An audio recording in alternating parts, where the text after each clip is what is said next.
And welcome back. Thank you for being here for episode 7 of the 365 Consciousness Podcast. And this is about the supplemental to help you work through the 365 Method book. And it's the book about refinement of self, mastery of self, and the greatness of self. So if you haven't downloaded your free chapter over at Yahoo Publishing, go to Yahoo Publishing. That's YAYUpublishing.com. There's also a supplemental workbook that's attached to it. And go ahead and get that down. So go back and start with all the other episodes if you haven't done it. And if you worked up to this point with us, to episode day 7, welcome back. Thank you for being here. So let's go ahead and get started and take a look. Let me go ahead and add this to the stage. And let's take a look here, full screen, and take a look at today's message for all of us on the 365 method. And this starts with, isn't this a rest day, the 7th day? Isn't this a rest day? And you have to ask yourself, how to learn in a relaxed mental state. It's a windy road. Slow down. It's a windy, or is it windy? I don't know. How do you read it? Learn to embrace. Again, we see an illustration here that just seems to be a lot of energy, lights. Not quite sure, but it's in a circular illustration. The circular in the way it's confined, it's presented. So let's talk about this. Since you've been doing this now for 7 days, or going on the 7th day, we're going to have to kind of think about what we've learned up to this point. And is it a rest day, meaning that it is something that you take time off, relax, maybe get some sleep that you were shortly needing? Rest. Well, rest is a lot for a difference for everyone. Is it resting your mind? Is it resting your body? Is it resting your consciousness? Resting your soul? What is rest for you? So let's really emphasize on taking care of you today. And when you can actually take a rest, what do you do to take a rest? And how do you do that to feel rested? So let's take a look at that.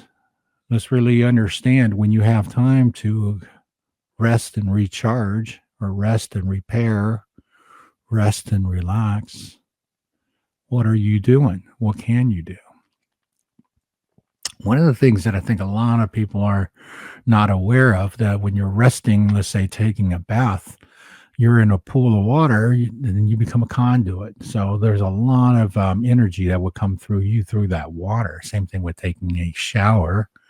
It's a great time to actually receive a lot of message. So those two activities may not necessarily help you rest your mind, your consciousness. They may connect you, and at the same time, that may feel pretty good. And by feeling pretty good, this is kind of like fulfilling, isn't it? So with that, let's take a look again on the full screen out.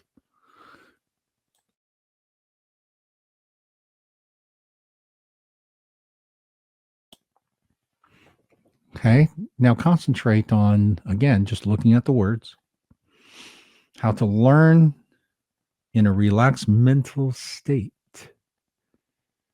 So what does that mean? What is a relaxed mental state?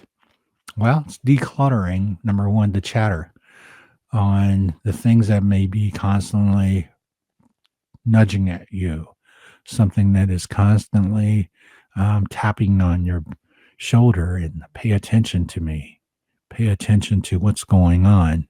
Pay attention to whatever that is trying to get your focus to.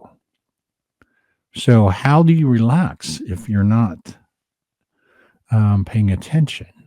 At the same time, if you're paying attention, how do you relax the mental state? Well, one of the things that I could definitely highly recommend for everyone is to find a tonal frequency like 432 hertz and put that on. You can put it on your headphones. Definitely, it's to me better suited if you lay in a room in a very quiet, isolated room that allows you to submerge and let that frequency, that energy, that sound, that tone kind of go through you on a cellular level, vibrate.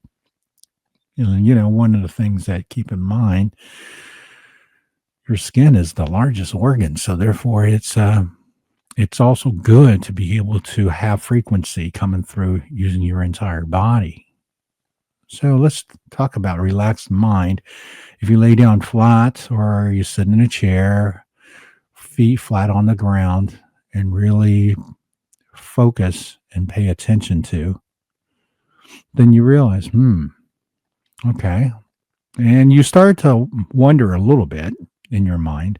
But what you will find that once you stop wondering, you start to still yourself and tune into that frequency, you will realize that you're moving into a different headspace or a different space altogether.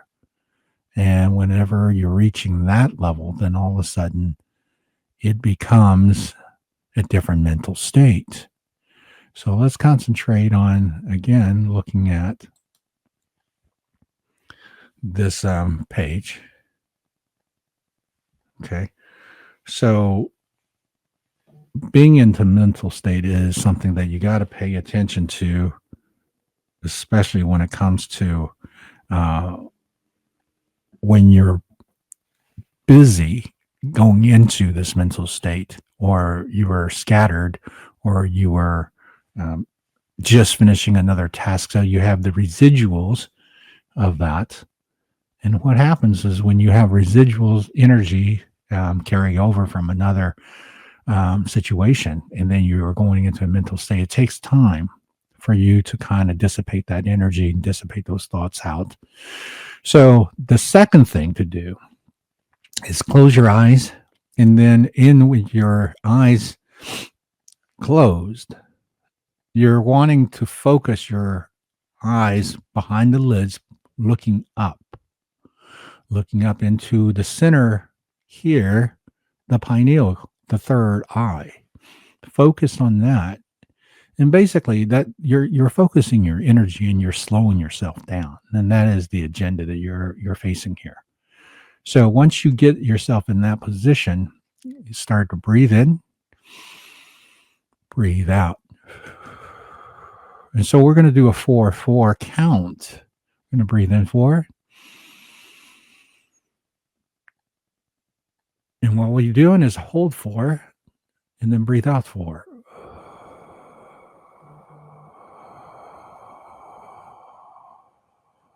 And it's very important to know that once you're get yourself into a breathing rhythm, you'll soon realize that all of a sudden the mind start to go into almost a moment of darkness, of blackness, of emptiness. So just kind of follow that. Just concentrate on your breathing.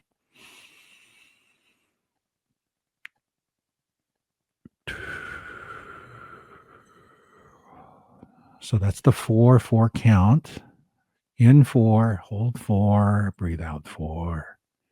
And just continuously to do this while you're focusing on the emptiness, the blackness. And you feel the frequency, you hear the frequency. You don't want to tune into it like you're listening to a record or a song, because then you're bringing stuff back into your thought. And that's not what you're searching for. You're emptying your mind, you're emptying being still. And that's what you're shooting for here.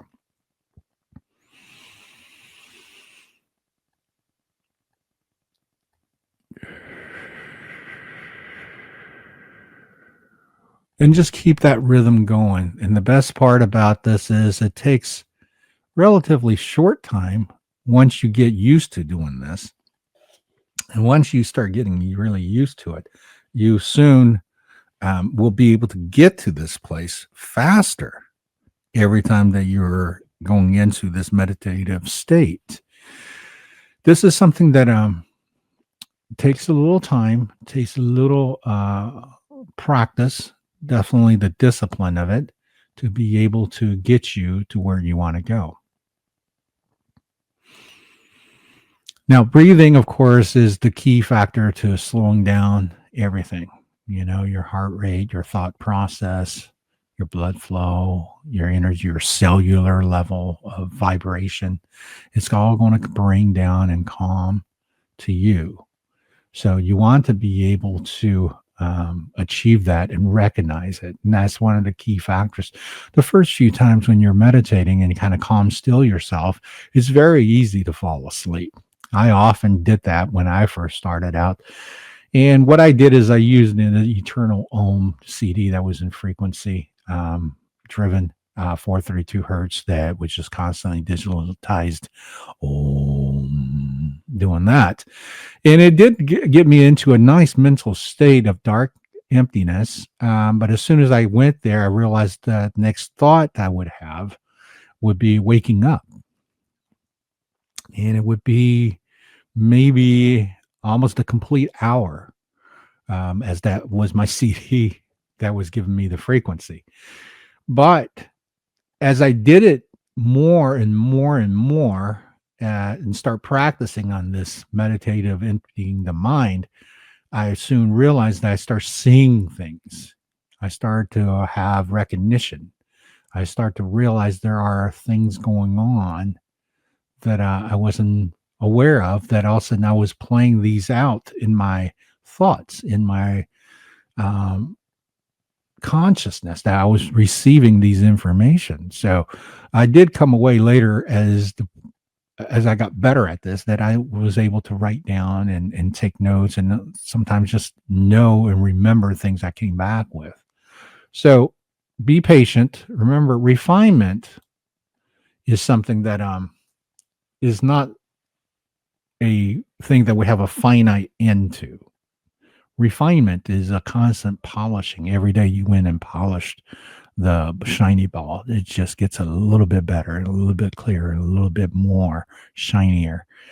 So when you're doing these type of exercises and you're in this meditative state, just remember it's not anything you're chasing. It's just being. So if you can become and be in that moment, and all of a sudden you recognize that you're in the emptiness, then you're there, and just basically focus on the emptiness and then allow it to come to you, whatever you're connecting on the information that's going to come through the emptiness. So when it says the third line, it's a windy or windy road, slow down. Well, one of the key things that always comes back to me is that slowing down means that I'm taking my energy down to a new level. I'm taking my energy down to a level that I am not going to be very physical. And let me take that to another level. Everything we do once we wake up from the morning in the consciousness, what we do is that we're ready for our day. So we physically get out of bed and stretch, and we go and brush our hair or brush our teeth or take a shower, whatever we're doing. We're basically waking up a physiological being here, and we're creating a situation where everything is now being on a checklist, and we're going, okay, my hands work, my eyes work, I can hear, I can talk, I can move, put on my clothes. So everything is geared toward a physiological movement and a physiological awakening. When you're doing something in this context of the meditation, you're doing the opposite. And then when you're into the awakening, what you're doing now is you recognize that your mind and your consciousness is now moving, even though you're physiologically still laying still. The interesting thing is you will feel the energy change You will feel the energy movement through your thoughts and your consciousness. And pretty soon, if you really develop this skill, you'll find yourself submerged into a different reality in a dimensional way that you literally feel that if you're physiologically there. Now, how do we all explain this? Is this our imagination, or is this thoroughly remote viewing, time travel? What is it? Well, it all depends on how did you get there and what you are doing. Have I remote viewed before in this type of situation? Yes, I have. Have I ever done anything that felt like a dimensional move or dimensional shift where I was in existence of somewhere else? Yeah, I've had that experience as well. So, how do you differentiate something? How do you tell that is not an imagination, but is something that you can take back to?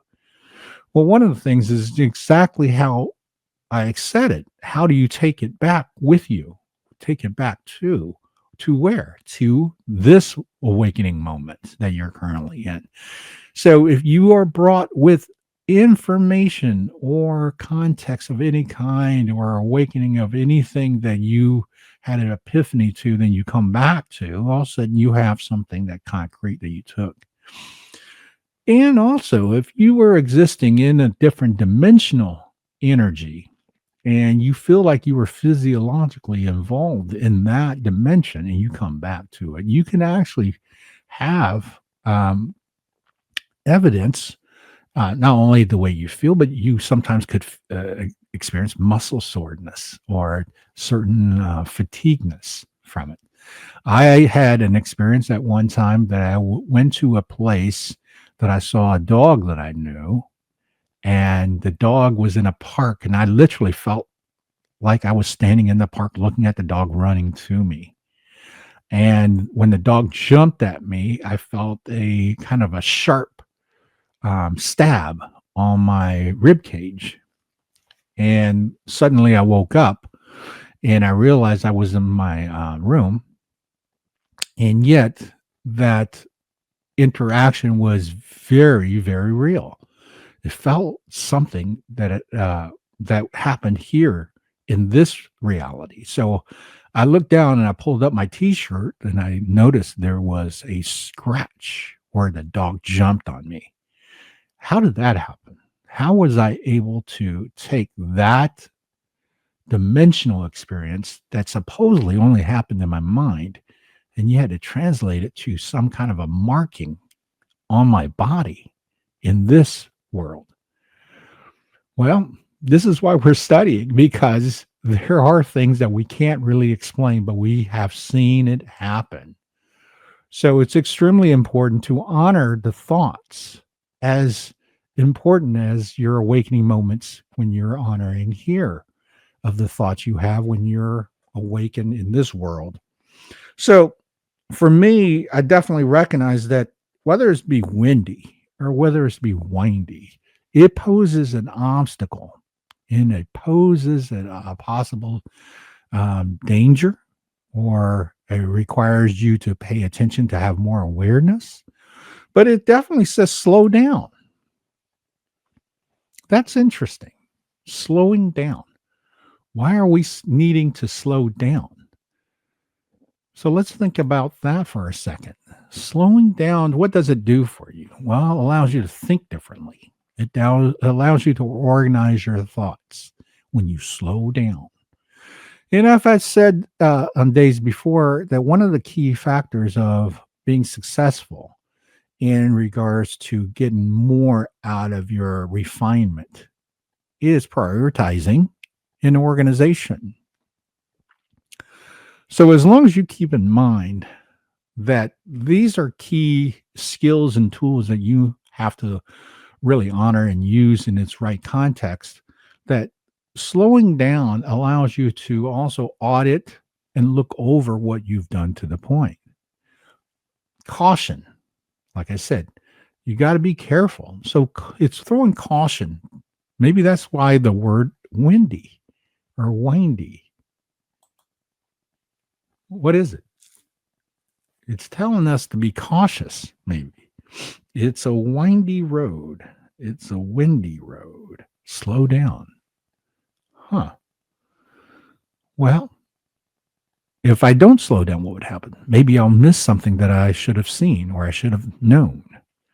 If I slow down, I can receive the information better, maybe completely. So, slow down is a key in factors of everything we do. If we want to do it to the best of our ability and to the best of the situation calls for, that's important. Learn to embrace. We're going to close this day with learn to embrace. That seems to be fairly simple, right? Learn to embrace. What is embrace? Embrace is a hug. Embrace is taking something in and buying into it, buying into it 100% with effort and thought and content, with your intentions of allowing it in. So let's think about that. Learn to embrace. What are we learning to embrace? Well, this is obviously different for everyone. Some folks have situations that they need to embrace because of fear that has drove them apart, have wedged a division within because of fear. Then there's the other embrace of physiological touch. Some people have issues of touching. Some people are unfortunate that they're in a situation that they have no human touch whatsoever. And because we are a biological being that functions with association, with groupings, with family, touching, embracing requires definitely an effort for you to situate yourself to have this in your environment.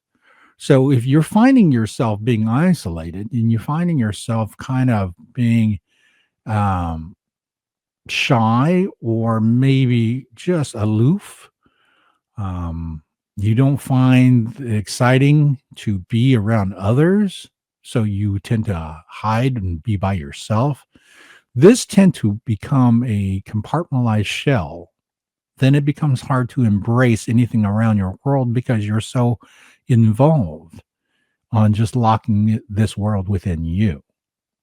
And I have seen folks, I have members of family that really did not understand the importance of embrace. Never hugged, never really showed affection, don't have any outside friends, and rarely did anything that was, let's say, group driven. So that caused a behavioral pattern that I've come to notice that this individual had poor social skills on communication because it was so within self. So that's important. That's very important. So learn to be able to embrace with your heart, with yourself open 100%. And this is something that, like I said, if you're driven by fear, this is going to be very scary to be able to allow someone that you may be vulnerable to, or a situation that you may feel that you have no control, you can't be in power of. So therefore, it may cause you a ending or a result or a finale that you're not looking forward to because you have no controlling power.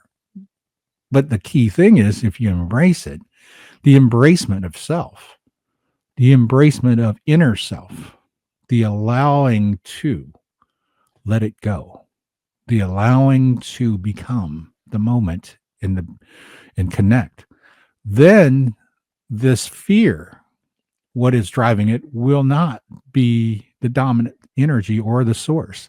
And by taking fear out of the equation is key for you to move forward and deconstruct all these little boxes that you have built to basically shy yourself and protect yourself from the world or everyone else. So, this is key for you to kind of do a self evaluation, do an audit, take a checklist, and really think to yourself, okay, what am I afraid of? What do I need embracement for?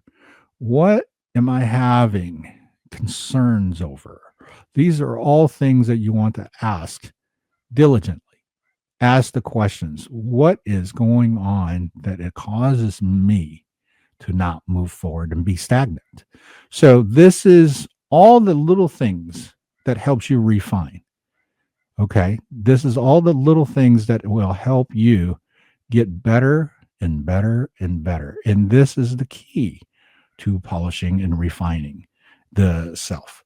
And to embrace is important. I can't begin to tell you the importance of embrace. So let's go back to this book was written again to help you in so many different little ways to refine things that you may be already great at, or refine things that you have no idea that you had possessed in the first place, to refine in situations that you didn't even know existed. But now you're coming through. We have been at this now for one straight week, 7 days, and hopefully that you followed every day of these lessons and you have taken upon yourself to go deeper and deeper and deeper to be able to understand some of these things that maybe was your stumbling block, or maybe is the wall that you continue to hit and get nothing from. But once you've already gotten there, now you're standing at the wall and you start to understand that there is many different ways that you can get through this wall or take down the wall or open the door and get on the other side of the wall. It's different for every one of us. But the key factor is undeniably for us to be great, we need to not have this barrier or this wall. So that's something that you want to always look at. With the 365 method, every day is going to be a challenge. I already know that. We already know that. And for every day of the year, you're purposefully putting your thoughts into a challenge to yourself. You're putting your thoughts into doing something, of refining yourself. And you're going to end up with a much better self because you worked on it. And that is the biggest key that I can say that the 365 method is going to do for you. So I want to thank you all for being here for the day 7th. Get ready for day 8 coming up. Don't forget, go visit Yahoo Publishing. I also have the 365 method website that has one-on-one sessions available for booking. These are very intense one-on-ones, and it is for someone who's ready to be at a level with assistance, with a way to be developed for their own path, but not quite sure how to do it. So I offer a one-on-one session to be able to help you in your way to develop. And this is like having a private lesson, if you will. To have a masterclass private lesson is priceless. That's the only way I could put it. To sit down one-on-one to ask the master about a certain thing, about the art, about the craft, about the technique, about the application, about the scheduling, about ...